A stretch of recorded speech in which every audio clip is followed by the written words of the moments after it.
Hello to everyone that's logging in. There might be many people now, but a lot of people watch it after it's been run, so hello. So it's Friday Night Live with Beaten Firearms every Friday night. And unfortunately Trent's not here, he's crook. So he's had a bit of a rough week.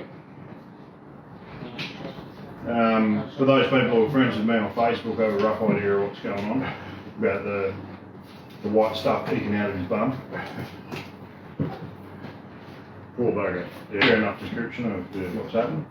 But so he's not here, it's going to be a little bit short. Bill's going to talk about some old shit, I'm going to talk about fitting barrels, licensing, that sort of stuff. And then that'll probably be the end of it. You probably cash reports. But anyway, old shit with Bill. Well, tonight I've got an old rifle that's significant to me, but it's also a significant rifle in itself. There's probably not a hell of a lot of them in Australia. There may well be, but Relative to other things like Bruno's and whatnot. yeah, that's right. Be a lot Yes. less. These were made by Mauser in Obendorf. From the literature I've been able to find out about, somewhere between, they started making them in 1924, and obviously they stopped making them in 1939 when they had to make lots of more than making lots of other things. That went bang. But this particular rifle, I remember it as about a 10-year-old. My grandmother had a little farm with an orchard in Eastbrook, just between Manjimup and Pemberton, and she had terrible trouble with parrots in her orchard, and she had this little Mauser rifle and a single shot break action, which I'm not sure what it was. I don't remember much. I think it was either Webley or it may have been those American single shots, little Stevens. Break action what though? Break action 22. Just a little 22. 22 single shot. External hammer, yeah, you broke it open, you had to pull the case out straight away, you went in, shut it, cocked the hammer, bang. And that was my first experience with rifles. My uncles were a bit older than me, and they were more entrusted with the rifle, but I got to shoot a couple of them. I didn't get to shoot this one, I shot the single shot. I was relegated to the single shot. But I remember this rifle because of the unusual two diameter bolt. The forward part of the bolt, where the extractor is and the firing pin protrudes, is just a very small diameter, not much bigger than probably 8-9 mil. But the rear part, where the spring and the guide and so on is housed, is probably about 16-17 mil. Quite a unique, and I remembered this bolt years later. And how I came about it was my grandmother also had a German sword that her father had captured in France in about 1917, 1918. And I was intrigued by the sword, but I was also very keen on this.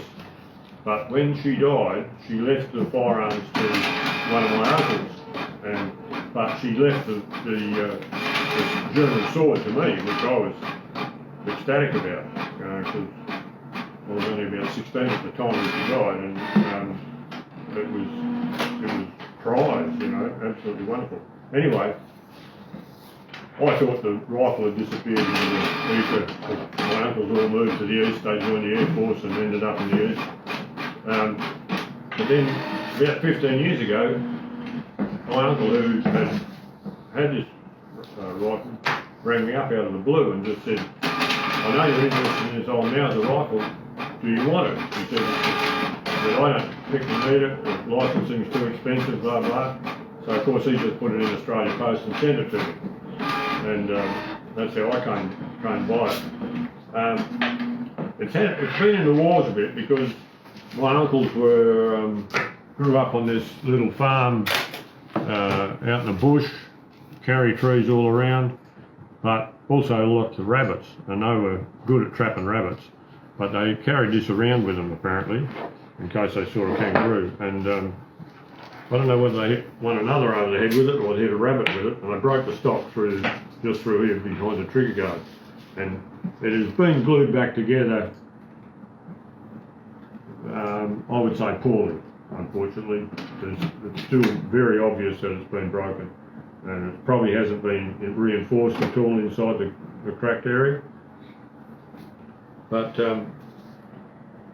it still functions, and it's a great little rifle. The proof marks indicate that it was made sometime in the 30s, like probably 35 or 6. It's what they call a bug proof mark. It looks like a bug, the stamp that they put on it. You're probably not going to be able to see Right, it. it's that tiny. I need a pair of glasses to really get a good look at it. But it's just here and here on the barrel. But, I think we can just make that out. Yeah. So they made that gun out of 2 pieces, did they? Barrel and action was separate? It looks like it, yeah. Because a lot of those sorts of guns, they were made out of 1 piece. That's right, yeah, the action and the barrel were all one piece. But no, Is this there one, extractor grooves machined in the face of the barrel? yes. Well, then it's probably 2 Yeah, separate there pieces. is. It's actually a cone-shaped barrel, and then a little extractor sits on top, runs up on the cone. Yeah. But another interesting part to this rifle is, funny enough, is the sling. Not original, of course, and with a bit of That's a military sling. yeah, it's a military thing. It's marked AAOD, and it's got the separation marks, the Defence Department separation marks, so it was probably sold on a 303 or something like that. Oh, so it's an Australian military sling. Yeah, Guthridge. So it's not a German sling. No, it's not a German sling. No, Guthridge and Co. Melbourne, 6 months of 11, probably is when it was taken into store, and 1911 on it, printed on it as the date of manufacture. And it's still in remarkably good condition. All the time my grandmother had it, the rifle was kept in a cupboard. Like, I wouldn't think that sling is 110 years old. I would think it's maybe 30 years old. Looking at it, Yeah. That's right, yeah. So, and I do remember this rifle having a sling on it, because my closest uncle was carrying it around one day in the orchard, and Catch you later, Ross. I just remember him carrying it with the sling. But So we're interested to know where that sling came from. yeah, whether there was a 303 attached to it once upon a time, and that 303 is somewhere in the family somewhere still. Who knows? It's Yeah, certainly- if it was on a 303. Yeah. Well, you think it'd have to be. It's Yeah. Defence Department standby. Yeah, that's right. They didn't take them in, like, Mauser 22s weren't used by Australian Defence No. Department in 9/11. If this had been that sling would have been on 303. that's right. If this had been commandeered by the army in the Second World War and used by whoever, they always put the Defence Department stamps on the butt and sometimes on the action. This has got very little on it. It's got Patron 22 long rifle and a serial number in the 100,000s and Mauser work, AG, Obendorf and Neckar, which is where it was made, in Obendorf. But I've done a little bit of research on it, and funnily enough, here in Australia they don't command much in the way of interest, or there might be a few. I know there's at least one guy in Queensland who collects them and knows them inside out.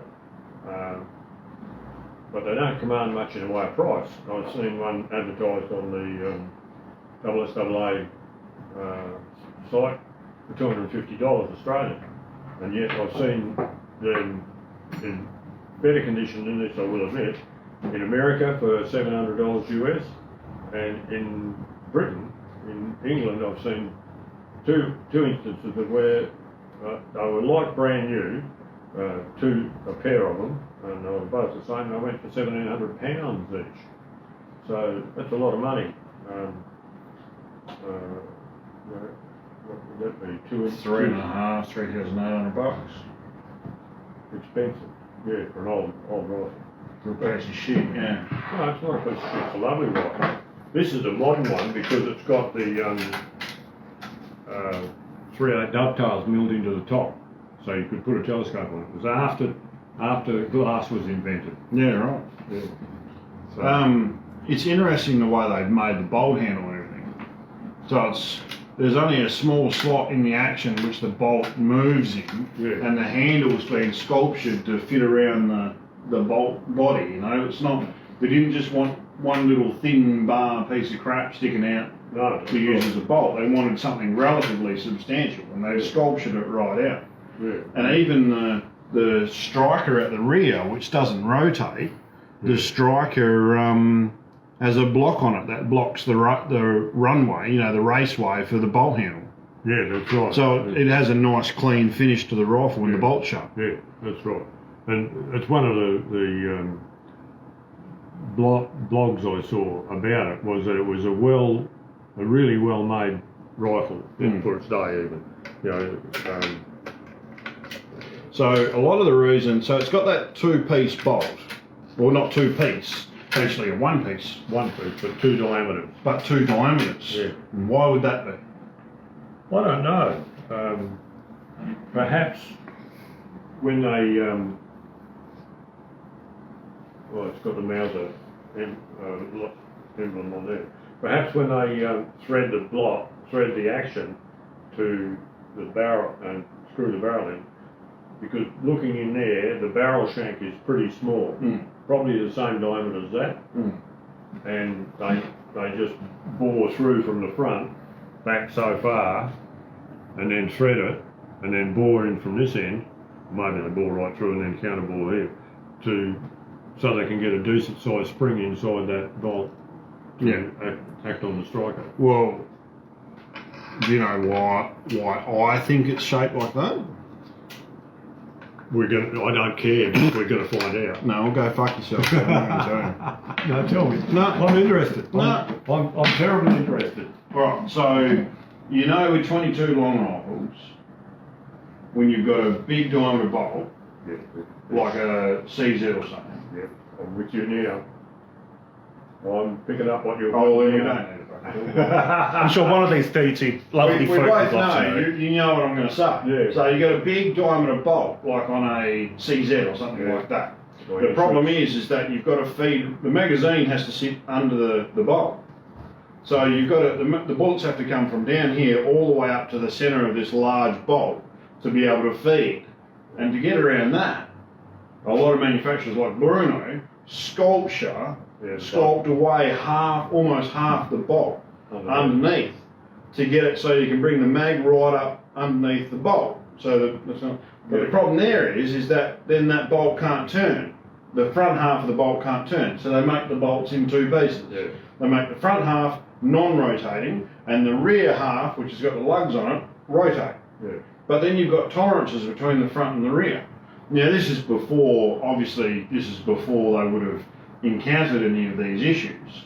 But what they've done is they've reduced the front half of the bolt diameter right down, so it's barely bigger than a case head, which doesn't reduce its strength all that much. It's only a 22 long rifle. Yeah. But they've reduced it right down so they can get the magazine right up inside the action to get it to feed correctly without having a two-piece bolt. So the bolt, the lug and the bolt head and everything, that's all one piece. Yeah.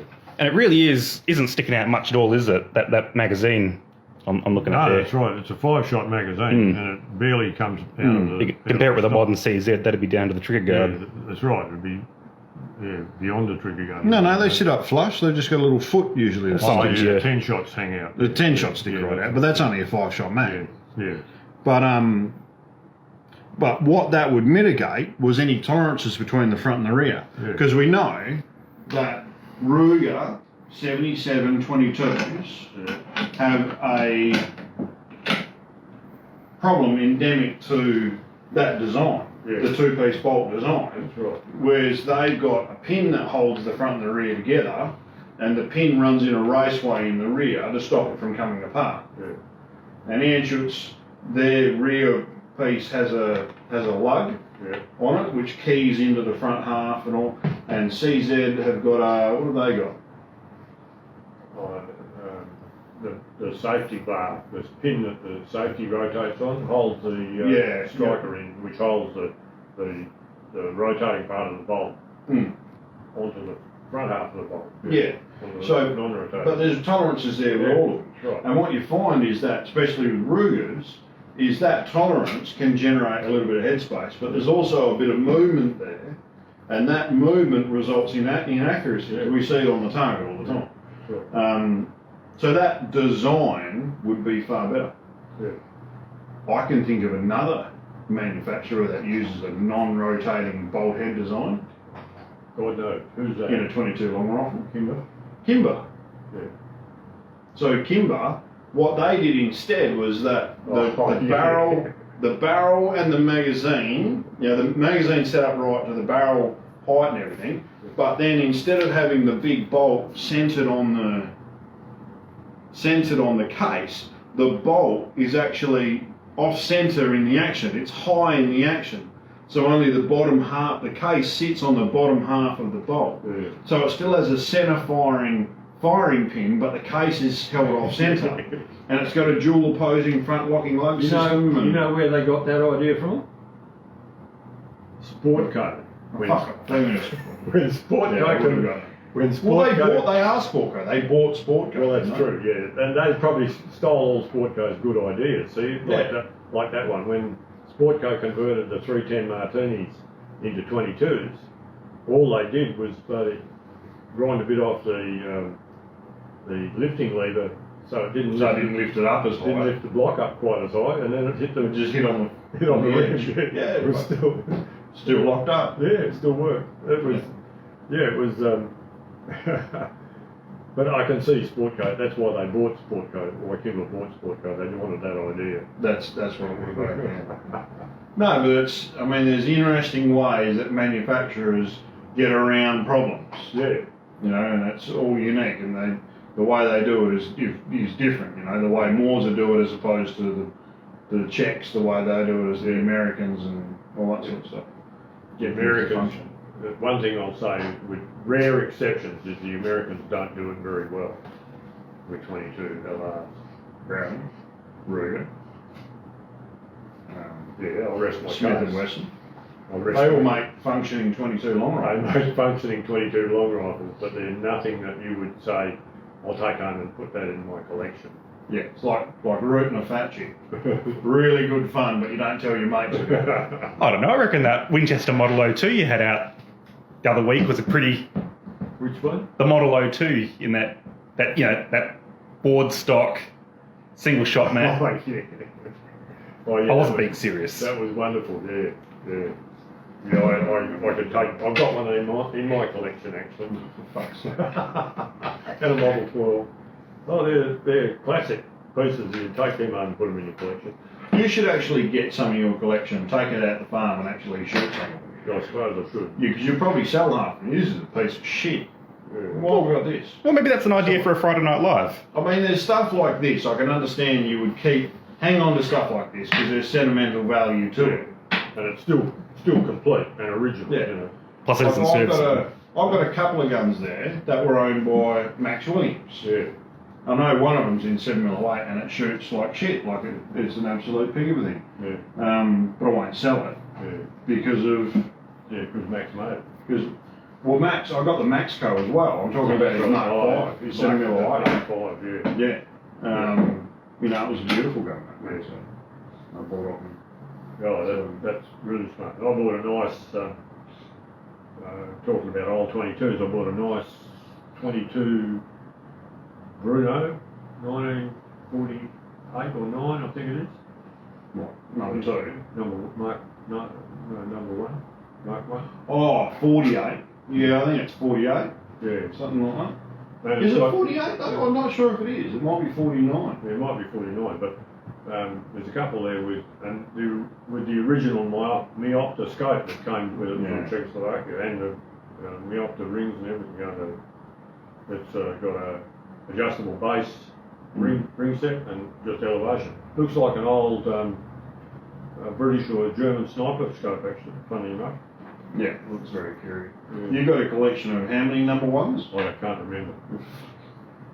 There's about 4 or 5 in there. One of them's got a fuck stock, you've got to fix that. Yeah. I think I've got 2 or 3 marked number 2s, Yeah. like early number 2s. 50s. Because I'm pretty sure you've got a 54 number 1, Yeah. and I've got a 55 number 2. Yeah, that must have been the break year they changed. Yeah. But I think, and might have finished in, well, I don't know. I've shot my old, the one I got from Max, and it shoots really well. And I didn't have a screwdriver with me on the day when I shot it, of course. You know, you don't take tools with you when you go to shoot. I do, I take a whole tool bag. But it shot brilliantly, except it shot about an inch and a half to the left at about 40 metres. So I've just kept that So in. any rabbits running right to left, they're in for a lot of fucking danger. Yeah. They're in a lot of They're running left to right, No, they're probably fine. Yeah. Just got to wait for them to turn around. Yeah. Just follow one in front of them, so make them turn around, then get them on the Yeah, get him away back. Yeah, Yeah, okay. yeah, no worries at all. But it's all good fun. But yeah, this is still very original. Got the Mauser emblem there, Germany printed behind it. Whether or not that would have been done in Germany, and probably that too. And still got the Mauser butt plate. And I love how that looks like a modern Mauser butt plate. I know. Like, they haven't changed the design in, 100 years. Yeah. Probably, Well, it's not that. It's the modern Mausers Yeah. are made to mimic the older variants. true, yeah. Like there's a lot Yeah. of what would you call it? You know, they've retained a lot of the branding and everything. The logo's all the same and all that. Yeah. Yeah. But yeah, it's a nice old rifle. I don't think I've never shot it since I got it. Since about 15 years ago when I got it. I've never shot it, but I know it'll be. You better shoot it before you can't see the sights. I probably can't see it now. No, with my new eye, I'm all right. Which eye's new? The right one? Left one. Oh, for fuck. Yeah, shoot left-handed, man. Just shoot left-handed. You'll be right. Funnily enough, I can see the backside perfectly, and the front side's just a blur. But when I use the right eye, it's the other way around. The front side's nice and clear, and the back side's blur. Well then, yeah, that's the way you want to bloody do it. So rather than shoot left-handed, Bill will actually turn around in his seat in the vehicle and shoot right-handed. Why not? I always thought that I don't know. I've always shot left and right-handed, depending on where I've needed to shoot from and stuff like that. And it came naturally to me. And I always thought that you could do the same thing, but it turns out you can't. I probably can, but You just don't. Don't. You'd rather sit uncomfortably with your back up against the back of the driver's seat, with your feet up on the chair and shoot right-handed. why not? Well, you've got to have a few things going against you, make it worthwhile shot. Yeah, that's it. Yeah, okay. You can't just do it all easy. Anyway, You want to hang around for my... yeah, I'll be able on? to put you right on a few Yeah, things. that's it. I'm building myself another rifle, and I've said this before. So I spoke to Harlan, who's the Beretta rep, and I says, hey, look, I need a Sako 85 for my own collection, because I don't have a Sako 85. I've got Sakos, you've got an A1, we've got an A2, I've got a 491, a 591, a 691, so we've got the earlier guns. We've got quite a few Sakos there, but I don't have a modern Sako, and I sell them and whatnot. I really should. I've got a modern Sako. You got a TRG 22, no 42, but I don't have a Sako 85. But I was thinking of it at the time because I was thinking about the 300 Ruger Compact Magnum as a cartridge, and I might have mentioned this before. 2003, when I got my firearms license, and I bought myself my first high-powered rifle. I went out and bought a 300 Magnum in a Weatherby Mark 5. So Weatherby Mark 5 in 300 Mag, and I shot it for years, yeah, and someone offered me money for it and I sold it and I shouldn't have done. Love that gun. And then I built myself that Kimber in Throw-in Mag, Kimber 8400, classic, beautiful rifle. They come with a matte finish from standard, and I put a heavier barrel on it and glossed it all up and got it red blued. A beautiful gloss gun, you know, nice walnut stock. And again, someone offered me money for it and I sold it, and I shouldn't have done. And then I had a Ruger, which I didn't like. And then I went for a while without a Throw-in Mag. No, I had that new Mark V, the Mark V, which was a TRR, and I sold the stock to a mate of mine. It's on Teddy's gun, and I had the barrel in action, and I got a stock off someone else's rifle, which we built in 3 throughout Lapua, and he put that in a Macmillan or something like that, and I got that stock, which is an Ultramark stock. Yeah. Lovely bit of wood. Yeah. And so I put that together and shot it, and it's never shot. It's an absolute pig. I've recrowned it, put muzzle brakes on it, never been able to get it to shoot well. And I got the shits on with it and pulled the barrel out of it. And so I didn't have a Throw-in Mag anymore. But you got a Throw-in Mag. There's a lot of cases and shit out there, but you got a Throw-in Mag. So now I can't have one. Why? Because you're gay if you got a Throw-in Mag. only puffs shoot Throw-in Mags now. No, well, there's no point doubling up, because you'd load ammo for your gun and I'd load ammo for mine, and we'd mix it up, and it's a pain in the ass. But also, Throw-in Mags, you need a 26-inch barrel, really. You know, if you're going to have a Throw-in Mag, you need a 26-inch barrel to get the performance out of the case, and that's the problem. And when I go out shooting, quite a few times that I've been out shooting recently, I've taken your Sako 6mm. So it's a nice, you know, it's a elegant gun, but it's got a bull barrel on it. It's only 20 inches long though. So it's a nice, short, stiff little barrel. It's really easy to use in the vehicle. Get it out the window quickly and that sort of stuff. You don't bang it up against the thing. It's quite handy. Longer guns are a pain in the ass. And it shoots like steam. It's really, really accurate gun. And so I wanted something like that again, because while I was out shooting with a couple of mates of mine, one had a 6.5, one had 2506, and they both had terminal performance issues due to their bullet selection. And I was thinking about it, and I'm like, fuck, I really missed my 30 cal. Because you could bloody shoot a kangaroo up the arse and you'd kill it, you know, die on the spot. Like, no dramas, you can shoot it from any angle. It wasn't an issue. Same with foxes and that sort of stuff. No terminal performance issues. So I wanted another 30 cal. And so I thought, but I want a short barrel thing, but I don't want a 308, because everyone's got a 308. They said, we've got a 308.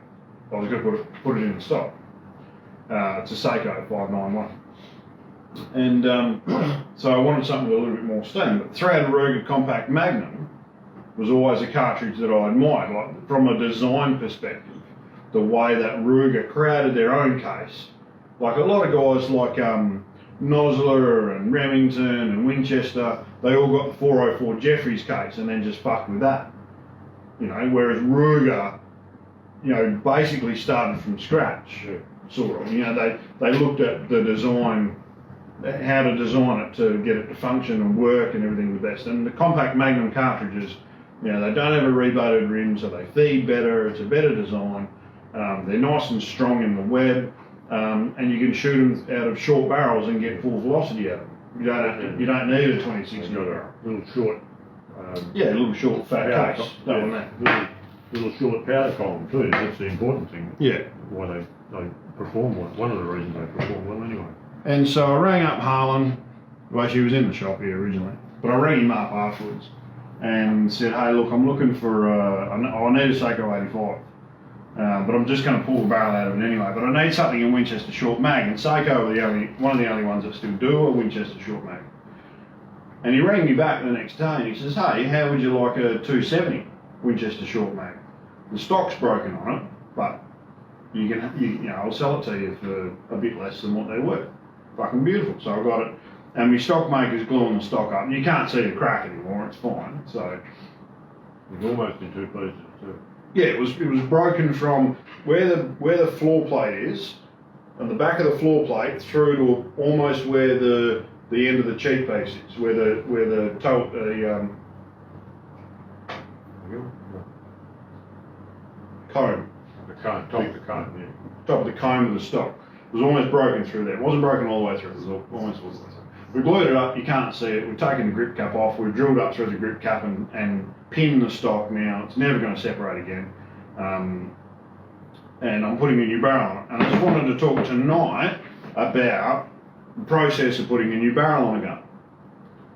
So this is the original barrel. This is like a Sako 270. It's a really light, really whippy barrel, you know. What does it measure at the muzzle? Muzzle diameter is 15.7 mil. So 625 thou, roughly. 600. 15.7. I've got both calibers here. 620. Okay.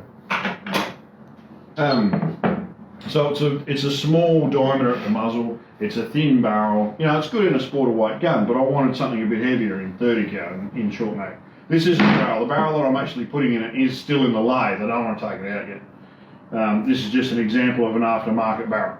So if you've been shooting your gun for a while and you think the barrel might be getting a bit tight in it, one of the first indications is that it starts to get harder to clean. All of a sudden it will start getting dirtier and dirtier, and you'll take it back and you go to clean it and it takes longer to clean. That's an idea that the throat's starting to wear out in the gun. You can also put a ball scope down them, but unless you know what you're looking at, I wouldn't advise it because it'll probably scare the shit out of you. Because most barrels actually look, when you look through them through a telescope, they actually look shit house inside. And they might work perfectly fine. Yeah, but you nearly always see some machine marks left behind. Yeah, yep. Manufacturing marks. Yeah. And so anyway, you decide you take your barrel out and you get an aftermarket barrel. When you order your barrel, there's a lot of different things you can choose from. First of all, you can choose whether you go for a stainless finish like this or a chrome moly finish, which is like the middle gun there. So chrome moly just means it can be blued. Stainless means it can't be blued, but the steel is actually very similar. If you go back a couple of episodes, we actually talked about the difference between stainless and blue barrels. After talking to Tony from TSC, who makes most of our barrels. So this is a TSC barrel. So the first thing you want to decide on is whether you want it stainless or blue. You also want to decide on your twist rate in your barrel, depending on what projectiles you want to shoot out of it, and what calibre you're shooting, and the other thing is the profile. Now, when you order the barrel, you want to make sure that the profile is going to fit into the stock that you've got on the rifle. So you just can't go for the biggest, heaviest barrel you can like that. That would never fit into the stock for my Sako. You would run out of wood on the front. So you need to make sure that you can measure up the stock and make the barrel profile suit the stock as well. Unless you want to replace the stock as well. Even though you might have to take some wood out to get the profile of the barrel into it, you still want to leave a little margin on at the sides of the barrel. You don't want it like a razor sharp edge. Well, then they're too fragile. Yeah. And you bump it, and especially if it's floated, you bump it and it puts a crack down the side of the stock. And then shit. Yeah. And so it's a piece of shit. So there are a few things that you want to think of. Whenever I order a barrel from a barrel manufacturer, it depends on the barrel manufacturer, because some barrel manufacturers make barrels in different ways. But with this barrel, for example, this is a TSE barrel. So what I do is I always order it an inch longer than what I think I'll need. The reason for that is that TSE barrels are all hand lapped. And when you lap a barrel, where the lap goes into the barrel at each end, because they lap them from each end to make sure that the diameter is perfect all the way through. When you lap it from each end, you flog out the last little bit of barrel at each end. Now at the breech end, you're going to take that out with the reamer anyway. It's going to disappear. That doesn't matter. But at the muzzle end, you want to knock an inch off the barrel before you start. So I always order a barrel an inch longer than what you need it to. And so from there, the barrel needs to come out of the action. So most barrel manufacturers, I've cleaned this one off a little bit, but most barrel manufacturers, you have a look at that barrel stem. There's always a fair bit of shit in the threads. Like some manufacturers will even Loctite the barrels in. We've had that plenty of times. But there's always a fair bit of shit in there. And it also accumulates over the use of the rifle. So the front action screw sometimes comes up into where the bottom of the barrel is. And so you can get bedding compound on the threads. You can get any amount of crap and dirt and muck and stuff, and that really slows them down from coming out. So you need a really good barrel vise to get these barrels out. We don't have to do it as much because we've got a really good barrel vise, but sometimes you need to actually put a parting off tool into the shoulder of the barrel just here to relieve the pressure on the shoulder and on the thread so the barrel will come out. You don't always have to do that, but sometimes if your barrel vise isn't as good, you need to do that quite a bit. But the barrel's rooted anyway. So, but if you have to do that, then you can't have the old barrel back because it won't screw back into your gun, you know what I'm saying? But anyway, so that's got that, and that's got that barrel out. Now, the next thing that we do when we're fitting a barrel is we get the action, and we've got a heap of mandrels, they look like bolts, that fit up inside the barrel. Because what you want is up inside the action. What you want is to hold the action on the axis of the bolt, so then you can square up the end of the receiver and the locking lugs if need be, because you want the bolt and everything square. Now the outside of the actions are sometimes just ground, you can't go off them, they're not always parallel to the threads and that sort of stuff. But you can hold that mandrel and just skim it. This is a Sako. I just skimmed it. It wouldn't have only taken a thou or two off because they're actually cleaned up from the factory. But if you've got a Remington or a Weatherby or something like that, chances are you're going to have to skim the face off the action to get the barrel to sit square with the action when you screw the new barrel in. It's not a huge difference as far as performance and accuracy goes. It's something easy to do though, to make sure that the cases and everything's in line perfectly. Because if the case isn't straight in the barrel or the barrel's not straight in the action, the head of the case will be on the piss and yeah. If the face of the action is at an angle to the thread shank, when you tighten the barrel up, it's going to pull the barrel over one part of the barrel comes up against the shoulder first, and when you do it up to 60 pounds or whatever, 65 pounds, it just twists the barrel over and will cock the barrel over. And that might be some of the reasons you get these accumulated errors, and the bloody gun won't shoot. Yeah, well, you have to wind the scope right over one way to get it like finish. Get it line up. So, but once you've prepped your action and cleaned it and you're ready to go, then you start taking measurements of it. Now this is a Sako, and so they've got a big thread in the action that the barrel screws into. Now what thread would you think that a Sako would use for their barrel threads? Maybe 25 mil by 1.5? 26? 28 mil maybe?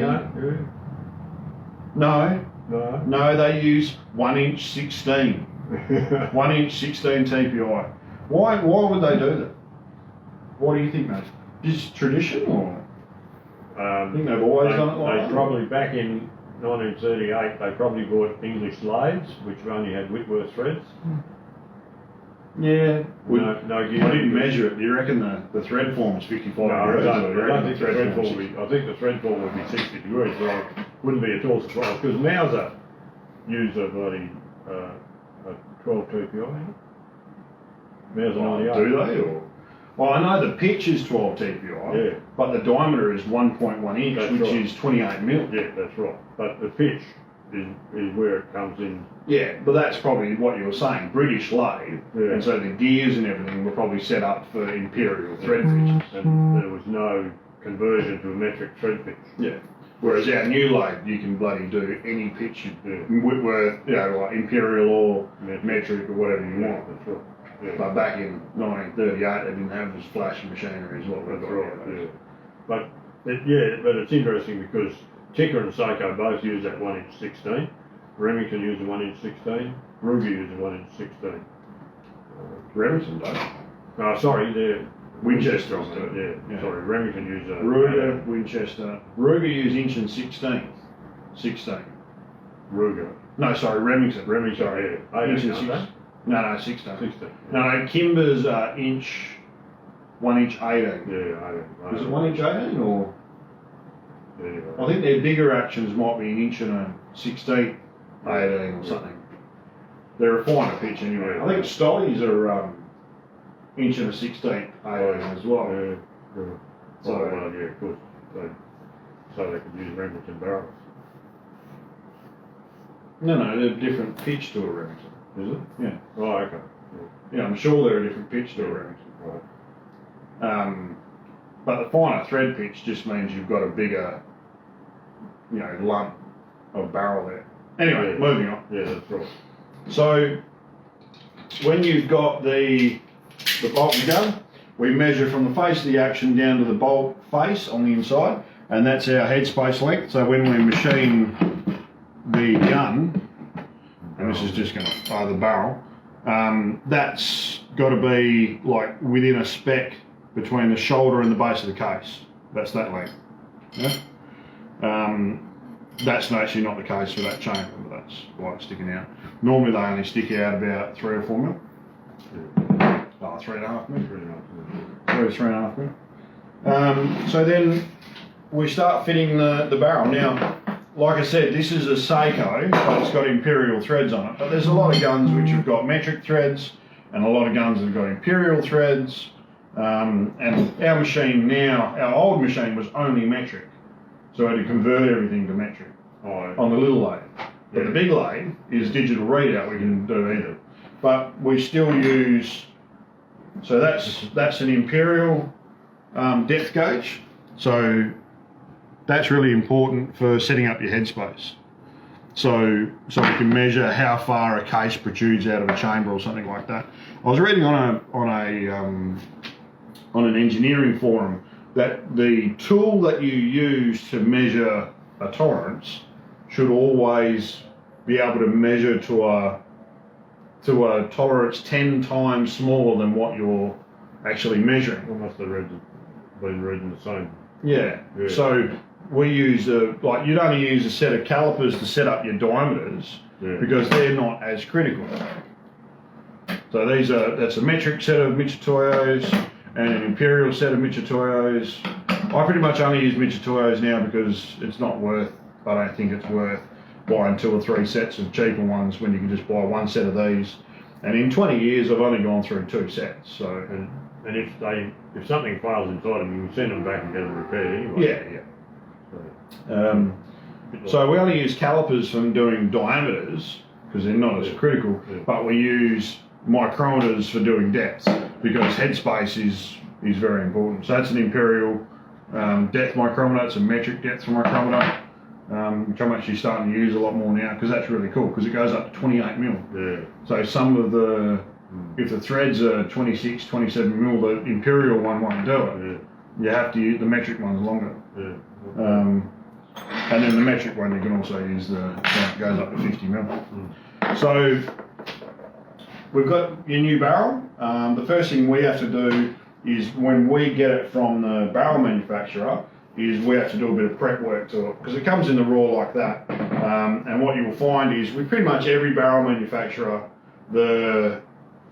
they've like center drilled and reamed and drilled the barrels and whatnot, and then they profile it at the end. But you almost always find that the bore isn't perfectly on center to the barrel. Again, depends on the barrel manufacturer and depends which way they make the barrels. But you'll find that bore is not perfectly on center to the outside of the barrel. So we need to do a bit of prep work to get the barrels square and straight and everything like that before we start machining them. And now there's different ways of doing it. Every gunsmith's got different machinery, different tooling, different ways of doing things, and so everyone does it slightly differently. But the basic concepts are the same, which is that you need to hold the barrel stiffly at both ends of the barrel, perfectly on centre, so the bore turns, the barrel's held perfectly on centre, so the ream is going to run straight. But that also depends, because some barrels are straightened before they're profiled, some barrels aren't straight before they're profiled. So, and you'll know yourself, like when you spin a barrel between centres, it's almost always got a little bit of a woof in it. Even really expensive barrels. It doesn't affect anything for performance for the end user, it's just a pain in the ass for a gunsmith to work on stuff like that. But it is what it is. So we do all our prep work to get it, and then there's two different techniques in regards to chambering and threading and that sort of stuff. And certainly you taught me originally the way that you do it, or that you used to do it, is that you would thread it and set up the shoulder and everything, and then chamber the barrel and do that. And I've told it's better for dimensional, consistency with the chamber for diameter.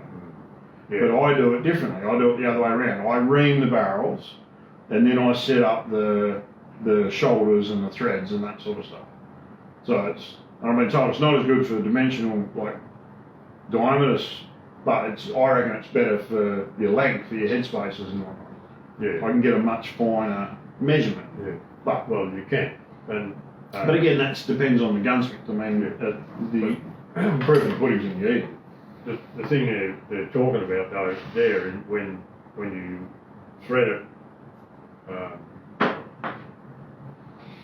after you've chambered it. You chamber it, it's perfectly chambered, and what their contention is that when you turn some material off the outside, you allow the barrel material to relax a little, because you're taking some of the material away. It's not as thick anymore. But how much? Yeah, I know, but then these are the accumulated errors that they talk about, is that it might make the chamber slightly oval, probably only by a tenth of a thou or something like that. But there are people in the world that worry about that sort of thing.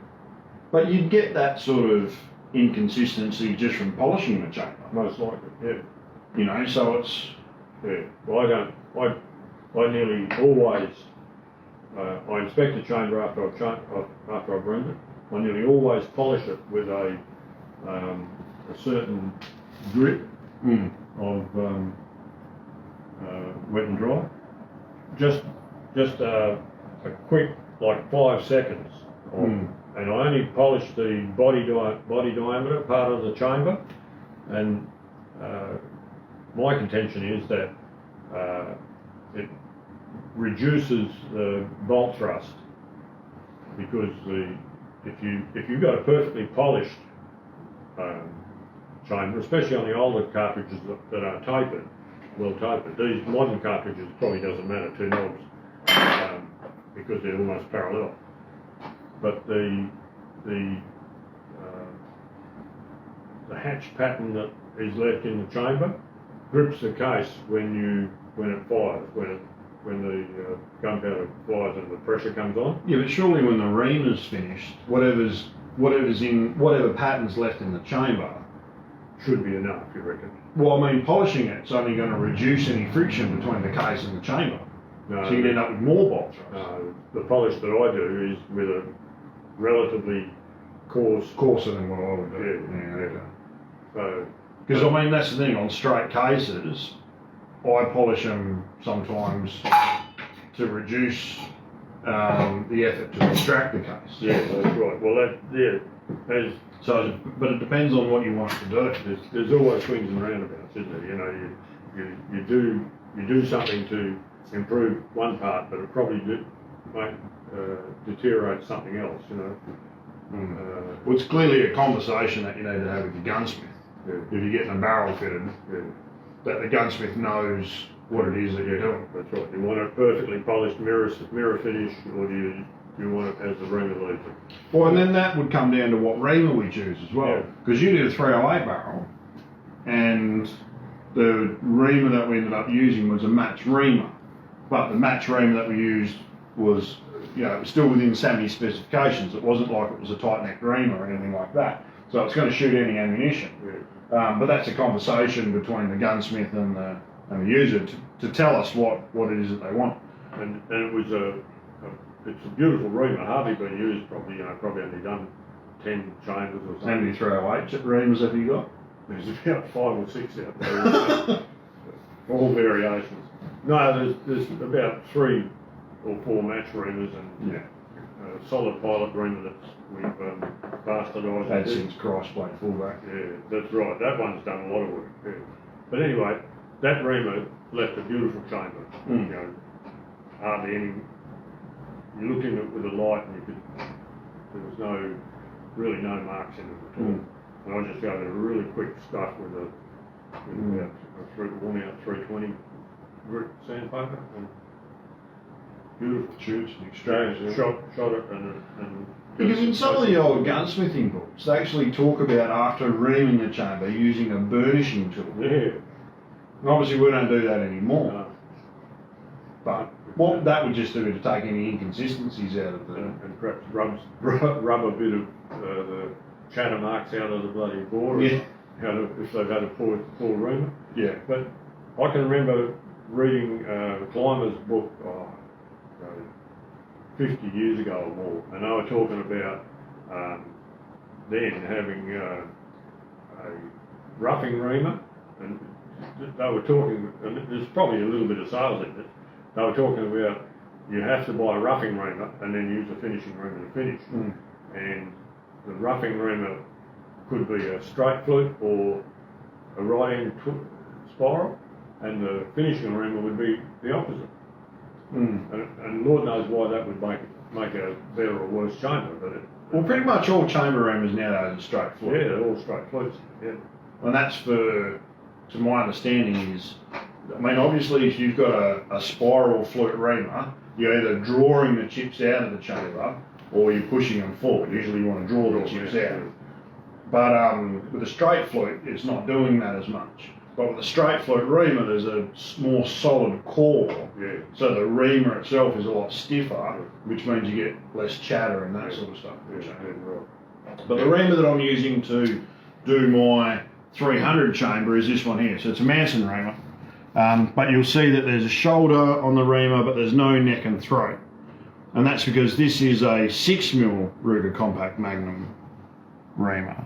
That cartridge actually doesn't exist, but I got this reamer specially made so I can machine the body for the Ruger Compact Magnum cartridges without doing the neck and the throat. So then I can neck cases down, but also so I can choose the neck diameter based on the cases that I've got. So if you've got a new barrel and you're wanting your gunsmith to fit it to tight tolerance, then you might provide him a cartridge that you've set up that fits in your magazine if that's what you want to use, with the right length of the bullet and all that sort of stuff, you know.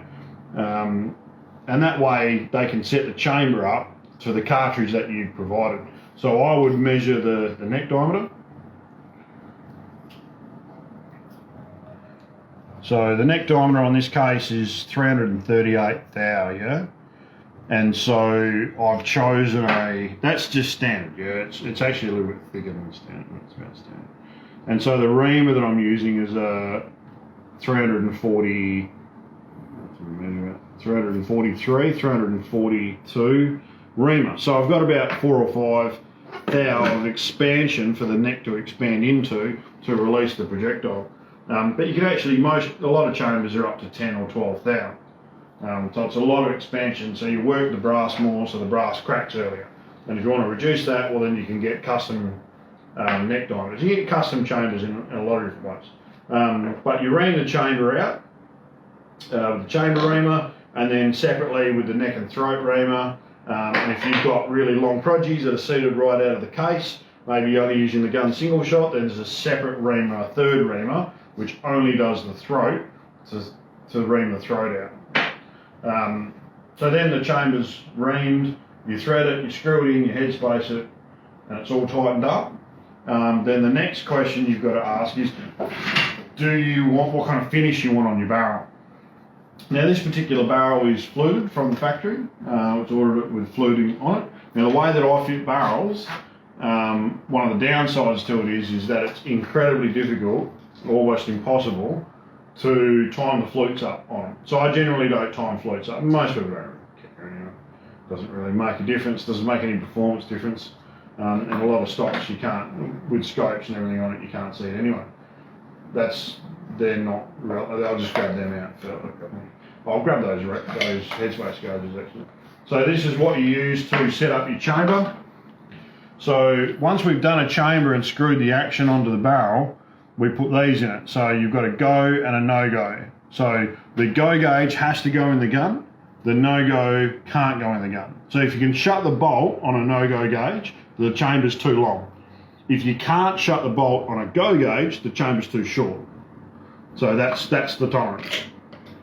So that's how we set chambers up. And there's about a 6 down. It's less, I think it's 4 in a lot of cases. 4 to 6 down. Yeah, 4 to 6 down, depending on the case. Yeah. There's 3 lights. So that's just fluid that we use for chambering.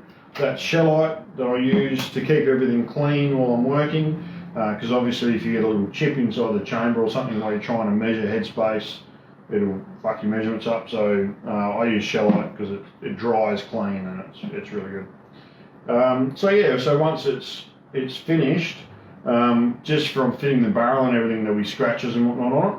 And then depending on what kind of finish you want, we can gloss it right up so it's really shiny and glossy, like the 4th one. You can't see it in this light, but so it's got a glossy finish. You can have a matte finish, which is what's on that one. So it's just been sandblasted to finish it off. Blue barrels can be blued, like the 3rd one down. So it's got a caustic, what they call a caustic blue finish on it, which the guys at Alexander's do for us because they do a really, really good job. Or you can get it Cerakoted, which we've got a heap of stuff over it. Brett Thompson's getting Cerakoted at the moment, which is a bake-on finish on the outside. It reduces rust, but it's also, a lot of people get it done for looks. You can get different colours, that's why. Yeah, colours and that sort of stuff. And finishes, you can do camo patterns and all that sort of shit. So, but the legalities of it. So if you bring the gun into us, and we pull the barrel out, and we put a new barrel in, we will serial number that barrel, but that's mainly for our purposes. But you don't need to do any licensing. There's no licensing requirements. We'll inform licensing that the gun's come in and gone out and all that sort of stuff, but you don't have to do anything. Right. If you want your new barrel and you want to keep your old barrel, you need to get this put on your license separately. Your gun that's listed on your license can only have 1 barrel. Extra barrels need to be licensed. If it's got a chamber in it, you need to have it licensed. And so, that it's relatively recent, within the last few years, where that's really sort of being enforced by licensing, all the paperwork side of things. So if you're a target shooter or someone that's got a spare barrel for your gun that's not listed on your license, I would either recommend getting it listed on your license or get rid of it, or cut the chamber off, the section that's got the chamber on it, because licensing's decision is that if it's chambered, if it's a barrel that's been chambered, it has to be licensed. If there's no chamber in it, then it doesn't need to be licensed. So that's a barrel blank. If this is, like if I bring this in to put into your gun, but you don't want the old barrel, then there's no licensing requirements. But if I bring this in for someone that wants to keep their old barrel, then I've got to bring this in as a serial number and then fit it, and then you need to reapply for one of the other barrels. Like it's a really convoluted fucking thing. But that's basically the rules. So if you want to keep the old barrel, you have to apply for a license. If you don't, then you don't. The legalities. So your barrel can be up to whatever length you want, yeah? So if we're ordering TSC barrels, maximum length's about 30 or 31 inches finished. I think 32-inch blanks is the longest that he can make, but obviously you lose an inch, like I said before, from the lapping, so we cut an inch off the barrel. If you go for a Lilja barrel, we can go up to a 45-inch blank, if you're wanting to do that. Now, how short can you go? The police have given it to us in writing that you can have up to a 400, like the shortest barrel you can have is 400 mil, yeah? You can have, since then they've said, you can have a shorter barrel down to, I think and don't quote me on this, I think it's either 300 or 325 millimeter length on a rifle. So you can have a rifle or shotgun barrel that's 300 or 325 millimeters, so under the 400 mil, but the overall length of the gun has to be more than 750 mil, yeah? But you can't have a gun with like a 600 mil barrel with a folding stock, even with the stock, if the stock's folded and it's more than 750 mil, you still can't have it.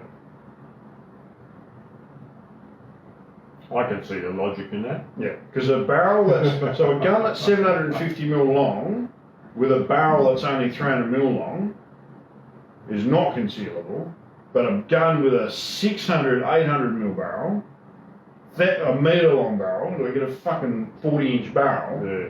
but with folding stock, that's concealable. Of course, if you've got 40-inch long legs, easily conceal the damn leg of your strides. Have you got 40-inch long?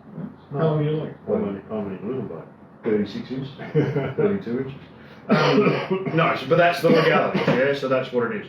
So you can have a shorter barrel, you can have a long barrel, but no longer shorter than 400 mil, unless the overall length of the gun's longer than 750 mil and no folding stock. But that's basically the process for getting a new barrel put on your gun. Now, what does a new barrel cost? It depends. Chrome moly barrels are a little bit cheaper than stainless steel barrels, but a stainless steel barrel, you don't have to go and get it blued. You know what I'm saying? So they basically end up the same price. But with a chrome moly barrel, end up black blued like that. Stainless steel barrels will be sandblasted like that. If you want it to be Cerakoted, that's on top of the ordinary price. But you're looking at around about $1,000 to $1,100 typically for most barrels, yeah? It's fitted. Now, if you want the barrel to be fluted like that, that costs you an extra about $250 to have a barrel fluted like that, yeah? If you want it timed up, it'll cost even more. Because what I'll do is I'll fit the barrel, I won't get it fluted, I'll fit it, and then once it's fitted, I'll send it to the guys and they'll flute it timed up to your gun. You know, so it's probably going to cost you another $160 on top of that. But that's basically what it costs. So $1,000, $1,100, $1,350 if you want it fluted, and then if you want it Cerakoted, I think it's about $300, $350 on top of that to get the barrel and action Cerakoted. Yeah, and you have to get them both done at the same time, otherwise they look different. What else have you got to say about fitting a barrel? Chambering, threading. Oh, crowning, threading, Yeah. and that sort of stuff. So on the muzzle end of the barrel, Something else too. on the muzzle end of the barrel, there's a lot of different crowns out there, but basically the idea of the crown of the barrel is to protect the muzzle. So if you've just got a flat barrel like that and you bang it up against something, there's a chance you damage the rifling. So a crown always recesses the front of the barrel, so to prevent that. But it's also so you get consistent release of gas around the projectile when the projectile leaves the muzzle for accuracy, for performance. Yeah. And so sometimes we do it with cutters, like tungsten carbide cutters, to actually machine the crown. But often we use reamers, because reamers will actually center themselves on the bore, not on the outside of the barrel. Because if the outside of the barrel is not on center to the bore, then your crown will be off center, and that can affect your accuracy. Well, true. Yeah. So using a reamer is The reamers we've got are piloted on the bore. Yeah, that's right. They cut exactly on the bore. Yeah. Yeah. This is what should have brought this out before. Doing custom chambers. Yeah. This is just a Hornady lock and load overall length gauge setup, and 243 kg. this is in 243. But the idea is, and I've got a 243 chamber here, just a little. This is a little bit shorter than 400 mil, so we probably couldn't use this. Yeah, no, you probably couldn't use that one. No, and it'd be a little bit of problem with blow-by, I'd say. Yeah. Well, if you put a really big break on it, maybe you could use it. Anyway, if someone wants to shoot a certain projectile and they want to be able to load it to a length that fits in the magazine, this is one of the tools we use to work out how long the throat is, and we can Sort of square it up to the camera so we can. Yeah. yeah. Whoops. You can see when you put the case into the chamber, the shoulders come up and touch, and then you just loosen this off and push it up, and it pushes the projectile up to till it touches the rifling on the parallel section of the projectile, and then you can measure it overall or to the ogive, and custom chamber the leading to the rifling.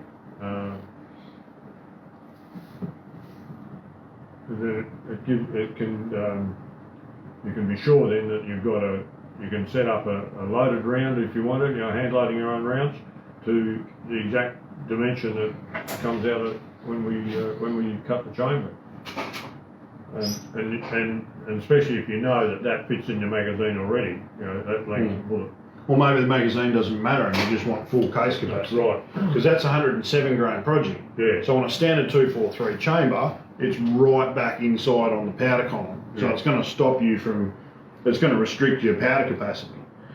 So but you don't want to seat the bullet out too far, you don't want to throw it too long, because then you won't be able to get the proggy in the case at all. Yeah.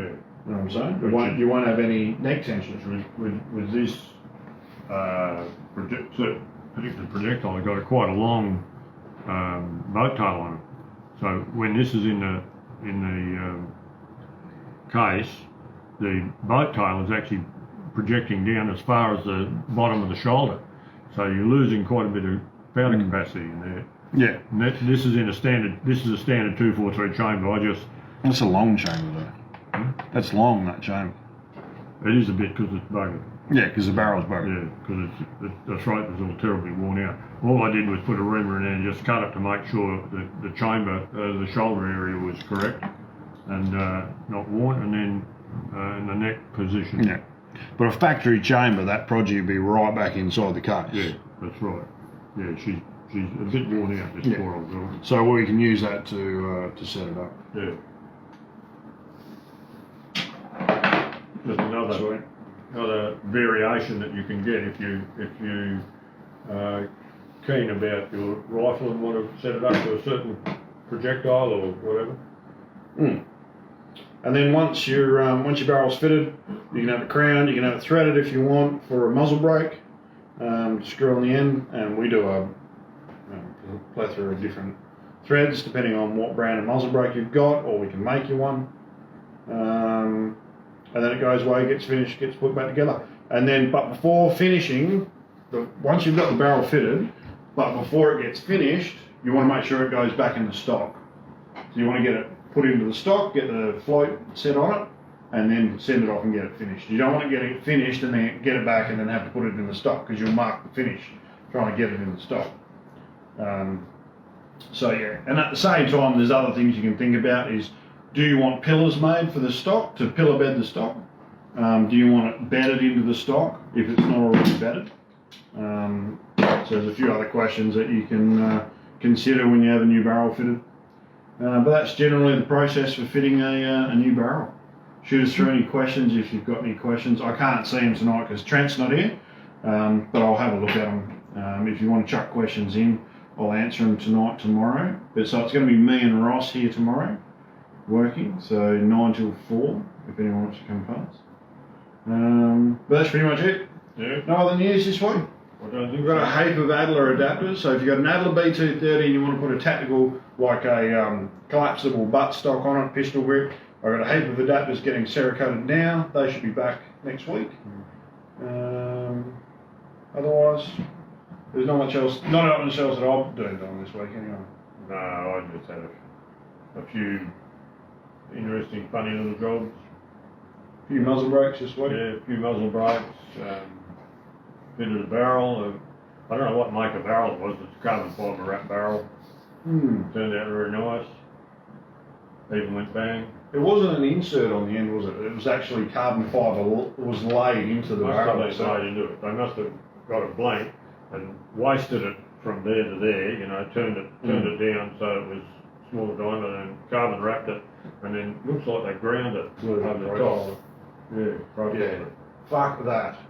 Oh, I know. That shit's bloody carcinogenic, isn't it? Like, if those carbon fibre filaments get into your lungs, it's like getting mesothelioma. Yeah. Is it mesothelioma? Yeah, that's Well, asbestosis, I thought would be specific to asbestos. Well, asbestosis causes mesothelioma. Yeah, it's a cancer. Yeah. But anyway, and not good for you. No, don't want to be machining it. No. But once you've got the barrel, that's probably fine. Yeah, that's fine for me. I just wrapped it all up first anyway. Didn't Well, So- we don't have to profile it. no, once it's done, it's done. Yeah. So Gary Vernon wants to know if he can keep his old barrel to make fishing sinkers out of it. No. I mean, I guess we could cut it up here. You just get a hacksaw here and... Cut the chamber off it. Yeah, if you cut the chamber off it, Yeah. then it's not a chambered blank, so Yeah. it's not. Yeah. Police don't care about it. You can even send it in the mail or something. Yeah, that's right. Yeah. Chris wants to know if we've got any Adler 10 round mags. No, still haven't seen them. Yeah, I didn't think we I had. think I think someone else was asking today, and Ross was telling them like May or something like that. Is that right? We're supposed to have a heap of them come in. We got 100 ordered. We got Yeah. 20, I think. Yeah. Yeah, that was Last some time year. ago. Last year, Last so. year, yeah. But yeah, so I'm hoping to see them soon. I've got my Adler B230 out there, which I'm doing experimental stuff on. So if you do want any custom work done, have a yarn to me because I'll be playing around. Something else I want to do is make an adapter up for the CZ 515 or whatever it is. Because the tacticals were supposed to be here by now and we haven't seen them. Right. And they've told us they're a few months away as well. So people are buying up the standard models. But if I can make an adapter up and turn it into, a tactical buttstock style gun, yeah. Shouldn't be too hard because there's nothing behind the action, is it? Except the wood. It'd also be a heck of a lot cheaper. Yeah, I'd imagine so. But I think the whole chassis is going to be a little bit on the pricey side. Is it? Yeah, right. It's nice. Yeah, it looks the part. Hmm. But I want to try and, I've got a high-rise adapter for my B230. I'm going to see if I can make it look like a G36. Put a big carry handle on the top and shit. Yeah. You won't be able to use the standard sights, so I've taken them off. Yeah. I'll have to put a red dot on it or something like that on the top. I wonder if you could get one of those 3-lens red dots that they had, because they were a piece of shit. But What? the big boxy ones that the G36 originally had. Oh, the right. sight, I think it had a irons, like it had something thermal red. I don't really know. Yeah, okay. I'm not too sure. Matty Lloyd wants to know if we've got any 45 barrels come in. No, we haven't. Yeah, I think we would have told him. Yeah. What 45 barrel does he want? For July. Oh, okay. Yeah, I've got two ordered in the right profile, I hope, and I've been on them a couple of times about it. Yeah, right. They had to shut completely. Yeah, they shut. Yeah. When they were ordered to over there, and so they. And they've had another outbreak, so they might be shutting again, unfortunately. I hadn't heard that. No. Yeah, I heard on the radio the Zavo that That's another one, obviously. No, that's one of them. Oh, I have got one, Matty. he had Yeah, us. Matty, he's got one. Yeah, It's not profile though, that's a similar No, one. that's all right. I'll It profile. hasn't done it. Came in just this week or something. Yeah, what is real? Someone put it under my bench. That's good. That's good that it's not profile because I'll profile it and leave a flange at the front to fit the shroud on. Mm. Yeah, that's good. Oh, that's Oh, Tony rang me. The flange that you want on the front, you wrote it like 36 mil or 38 mil. Well, you can't do that. no. Now those blanks. The biggest you can do is 33. Right. So the next one that's coming across now will have a flange on the front, but it'll be 33 mil. Okay. So you'll just have to make it work. Right. Yeah. Macropole wants to know, what does it mean to blueprint in action? So blueprinting an action, there's a lot of different things that have to mate up on an action, but blueprinting as a term is really refers to Remingtons. So Remington actions are a bit different to other actions in that they have what they call 45-degree primary sears. So if you have a look at the bolt, underneath the bolt, you've got this sear. Yeah, so that's connected to the mainspring and the firing pin, and the trigger holds it back. And when you fire, the block that's holding it back drops out the way and allows the firing pin to move forward. Now on this one you can clearly see it's at right angles to the bolt itself. On a Remington it's at 45 degrees. Now Remington do that because they claim that it increases lock time because the pressure from... decreases lock time. Because the pressure is wants to push forward, also wants to, the 45 degree makes it want to push the sear out of the way. So when you pull the trigger, the sear gets out of the way quicker and the firing pin drops and detonates the cartridge quicker, and they claim that that's a good thing. Now, because of the 45 degree sear, what it actually does is the pressure of it pushing on the sear actually forces the back of the bolt up. Equal and opposite reaction. Yeah. So on a Remington, they've got 2 lugs. This is a 3-lug bolt, but essentially there's a lug at the bottom and a lug at the top. Now, if the bolt's cocked up like that, what happens is the bottom lug contacts and the top one doesn't. Yeah? And you'll see that if you pull a barrel out on a Remington, the bottom lug in the action is all shiny and smooth and everything, and the top one will usually still have all its blue on it because it's not contacting. So to blueprint them, you have to do a couple of things. One of them is you either get an oversized bolt or you get the bolt off a Remington and you make little bushes which go around the back here and you solder them on and you lap them so they're perfectly blueprinted into the action, so there's no movement between the bolt and the bolt raceway, and that stops that cocking action. The other thing you do is you come in through the front, and Manson makes lots of tools to do it, is you've got a mandrel that goes down where the bolt runs, and use that mandrel to recut the threads in the front of the action, so the threads are on perfect centre on the same centre and the same axis as the bolt body. So that's straight. So when you screw the barrel in, it's on the same axis. And then they make another tool that screws into those threads that you recut, and it cuts the end of the action perfectly square, like what we do when we put a mandrel up there and cut them square. And then there's another tool that goes in there and pilots itself on the bolt body and then laps the lugs in the action to make sure that they're perfectly square. And then you put the bolt in the lathe and you cut the back of the lug so they're perfectly square, and then you get the whole fucking thing re-hardened because you've ruined the case hardening on your action. Yeah, and if you don't do that, the lugs will just set back into the action. So then you got to fuck around some more and get that done, and then you've got an action that's half decent.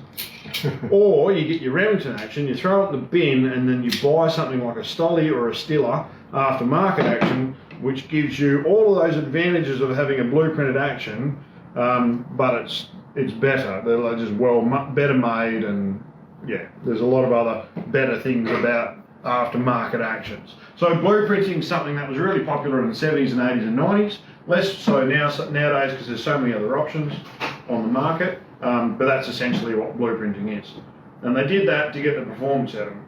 It's also, if you've ever heard the term sleeving a Remington action, because the Remington actions are made out of a piece of round. So piece of tube. Yeah. And so after you've milled all the holes out of it and for everything, they're actually quite flimsy. And so to get them to really shoot, you can sleeve the action inside a big block of alley to stiffen them up. Or you can screw the barrel down into the stock and leave the action floating. So not everything's hanging off the action. So you have a floated action instead of a floated barrel. Yeah, yeah. So bench rest guys and those sorts of guys do that. There's actually merit to that. Okay. I remember, it would be 25 years ago, I spoke to a gunsmith in Victoria who was known for Sako actions. If you wanted a gun built on a Sako action, he was the guy to go and see. He knew everything about Sakos. Anyway, I rang him up. You're talking about Pro-Cal or whatever. I can't remember it. I think it was Pro-Cal, yeah. And I rang him up and to see if he could sell me a couple of Sako actions, and he wasn't too keen on it. And he said, "What do you want to do?" I said, "Oh, I want to, I want to build a couple of decent rifles." And he said, "Oh, why don't you get a Weatherby action?" No, sorry, Howard it was then, or well, in those days CMC even. He said, "I'd much rather build a," because I mentioned to him, well, if I can't get a Sako, I'll try and get some Remington actions. And he said, "Why don't you use Howard?" He said, "Much stronger, flat bottom, easy to bed." Because they're like a Remington action, like a round Remington action, with a big lug of steel on the bottom. Yeah. And he Because says, the other problem is that during the blueprinting stage, you have to take some off the front of the action. yeah, The problem is when on a Remington, the recoil lug's squashed between the action and the barrel. Yeah. So if you move the face of the action back, you move the recoil lug back. But the recoil lug wants to sit in the same spot in the stock. yeah, So what it actually does is pulls the action forward. And now the screw holes don't line up in the bottom of the stock, and it's all fucking pain in the ass. You have to mill out the recoil lug recess in the stock to bring it all back. and then And better begin. Yeah, Yeah. which you're going to do anyway, probably, but all the same. But this guy was saying that it was quite easy to see it in the flesh. Put a heavy barrel in a Remington action, screw the action down into the stock, and leave the barrel floating. And he said you can put a dial indicator on it. Put the action in a vise, put a dial indicator on it, and you can move the barrel. and flex the barrel. Flex it because it flexes the action. Yeah. You'd have to mount the action really rigidly to do that though. Yeah. Like you couldn't just put it in a stock and a vise. You'd have No, to no, actually no. screw the No, action down to a... He was talking about putting it into a vise, Yeah. just the action and barrel action on its own, Yeah. and hold the action so it can't move, and put a dial indicator on the end of the barrel. So you Yeah, can and measure the move. deflection on it. It's probably an interesting test. Yeah. But his contention was that the Remington action was just made out of a piece of tube, so Well, that was their big selling point though, is Yeah. that it was billet machine. You know, Yeah. it started off with a billet yeah. and then a tube, you know, Yeah. hollow bar, Yeah. and then machined everything on it. It's not as relative nowadays, you know.